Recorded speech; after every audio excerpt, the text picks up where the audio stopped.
പുഴുത്ത പട്ടി, പേപ്പട്ടി, കറുപ്പിന് വിളിച്ച് സംസാരിക്കുന്നുണ്ട്.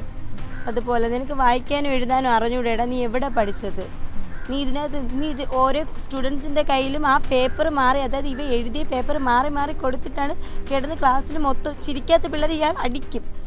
കേരളത്തിലെ ക്യാമ്പസിൽ ഒരു ജാതിക്കൊല നടന്നിരിക്കുന്നു. കൊല്ലപ്പെട്ട വിദ്യാർത്ഥിയുടെ പേര് നിതിൻ രാജ് എന്നാണ്.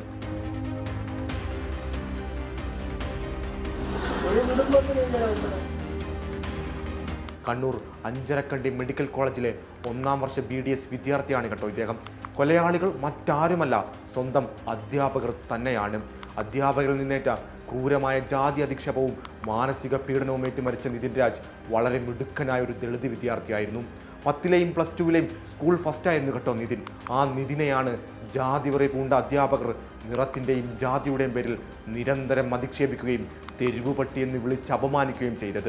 നിതിൻ്റെ അച്ഛൻ ആ മരണത്തെക്കുറിച്ച് പറയുന്നത് ഇങ്ങനെയാണ്: പട്ടി, പുഴുത്ത നാറി എന്നെല്ലാം വിളിച്ചവർ എൻ്റെ മോനെ അധിക്ഷേപിച്ചു. പിന്നെ എൻ്റെ മോൻ കറുപ്പാണ്, നിറം പറഞ്ഞ് അവർ അധിക്ഷേപിച്ചു. പിന്നെ ഞാനൊരു കൂലിപ്പണിക്കാരനാണ് കേട്ടോ, അതും ഒരു കുറ്റമാണല്ലോ.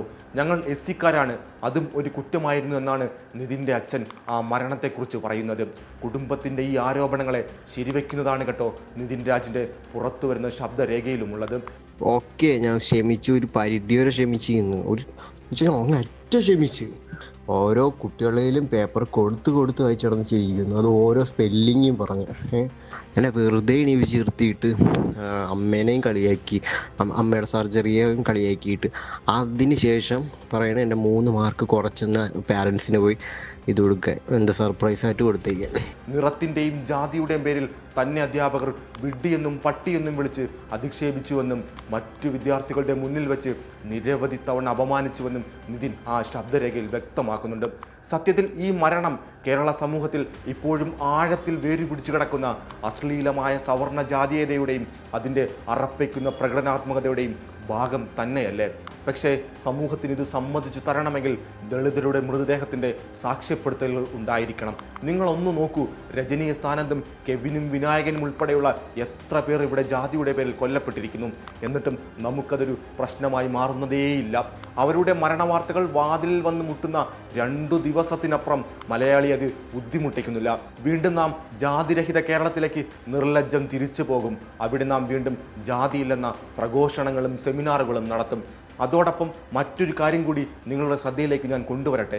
വാർത്തകളിൽ നിതിൻ രാജിൻ്റെ ചിത്രം മാത്രമല്ലേ ഉള്ളൂ. ആരോപിതരായ സസ്പെൻഡ് ചെയ്യപ്പെട്ട MK റാമിൻ്റെയും സംഗീത നമ്പ്യാരുടെയും ചിത്രങ്ങളേയില്ല. എന്തുകൊണ്ടാണെന്നല്ലേ? സവർണ ശരീരങ്ങളെ ഇപ്പോഴും കുറ്റവാളികളാക്കാൻ സമൂഹത്തിൻ്റെ പൊതുബോധം അനുവദിക്കുന്നില്ല എന്നതുകൊണ്ടാണ് ആ ചിത്രങ്ങൾ നാം അങ്ങനെ നിതിൻ രാജിൻ്റെ ചിത്രങ്ങളെപ്പോലെ പുറത്തു കാണാത്തത്. നിതിൻ എന്ന BDS വിദ്യാർത്ഥിയുടെ മരണം കേരളത്തിൻ്റെ സാമൂഹിക യാഥാർത്ഥ്യത്തിൽ ഒരു ഒറ്റപ്പെട്ട സംഭവമേ അല്ല. കേരളത്തിലെ ജാതി കൊലപാതകങ്ങളുടെ കണക്കിൽ ഏറ്റവും പുതിയത് മാത്രമാണിതെന്ന് പറയേണ്ടി വരും. ജാതി അധിക്ഷേപങ്ങൾ അക്രമാസക്തമായി തുടരുന്നതിന് ഒരു കാരണം മാത്രമേ ഉള്ളൂ കേട്ടോ. അതിൻ്റെ കാരണക്കാർക്ക് അഥവാ ജാതി അധിക്ഷേപം നടത്തുന്ന കുറ്റവാളികൾക്ക് ഒരു കുഴപ്പവും സംഭവിക്കില്ല എന്ന ഉറപ്പാണത്. അവർ മുമ്പ് സമൂഹത്തിൽ എങ്ങനെയാണോ ജീവിച്ചു പോന്നത് അതിൽ നിന്നും യാതൊരു പ്രിവിലേജ് കുറവും ഇല്ലാതെ തന്നെയാവും ആ കുറ്റം ചെയ്തതിനു ശേഷവും അവർ ജീവിക്കുക. ആ ആത്മവിശ്വാസത്തെ ലംഘിക്കേണ്ടത് ഭരണകൂടത്തിൻ്റെ മാത്രം ബാധ്യതയും ഉത്തരവാദിത്വമാണ്. പരിമിതമായ സൗകര്യങ്ങൾ വളർന്ന് സാഹചര്യങ്ങളോട് പോരാടി പഠിച്ച് നല്ല മാർക്ക് നേടി വിജയിച്ച് വലിയ സ്വപ്നങ്ങൾ കണ്ട് മുന്നോട്ട് പോയിരിക്കുന്ന ഒരു ചെറുപ്പക്കാരനാണ് പാതി വഴിയിൽ ജീവിതമില്ലാതായി പോയിരിക്കുന്നത്. ജാതി കേരളം നടത്തിയ ഇൻസ്റ്റിറ്റ്യൂഷണൽ മർഡർ എന്നല്ലാതെ ഈ മരണത്തെ മറ്റൊന്നും വിശേഷിപ്പിക്കാനുമില്ല.